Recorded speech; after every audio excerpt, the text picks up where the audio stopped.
Hey guys, we're building one of my cars. I'll show you guys later. The body shop needs this bracket, so I'm gonna show you guys how to take this rear bracket off on the left side of the Forester. In case you guys get the car's damaged, you gotta pull the bumper off. To get to this bracket, I'm gonna show you guys how to do it. The bumper's already screwed up, so we're not gonna take too much time taking the bumper off, the right way. But here's a 10 right here. This is the same from a 2014 to 18 Forester. Take that bracket out. There's one little clip right here you push in. I'll show you guys. Let me pull it out. It's one of these pushing type of clips where this is in all the way, and if you push it in more, it releases. But we broke the tab, so who cares? This one has a mud flap on it. It's held on by 2 number 8s. I'll show you guys here in a minute. Let me pull them out. There's 2 number 8s that hold it with screws. Take these guys out. There's more clips to hold this guy because there's a couple down here. I'm not going to get to that because all I really need is this bracket right here. And let's see if I can get this bumper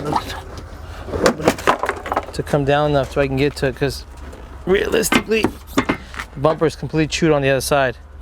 If you see right here, guys, there's a screw, and I think that's usually all you'll need. So let me take this screw out right here. I'm gonna need this screw because I gotta put it back on that car. There's one right here. Pull this guy out. Now here comes the tricky part, because now you gotta take this and get behind it without breaking it. Pull this thing off. That's the hard part. It doesn't come out from this side because there's a clip that holds it from this side. So you have to take it off from this side. Let's see if I can get it without tearing it up. All right. And then these guys the same way, but these guys are... And then you gotta pull it forward. Let me show you guys. See this clip right here? If this breaks, your bumper's gonna wanna have flap.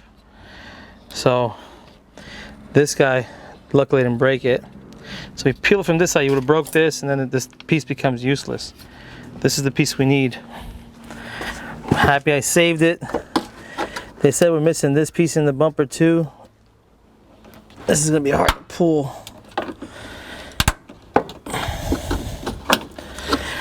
I got 2 things that I need. So we'll take a 5-minute breather. I'm gonna go get the car, and then I'm gonna show you guys how to put all this stuff back on, put the bumper back on, tail light, and assemble the rear seats and all that stuff in that car. So I'll be back.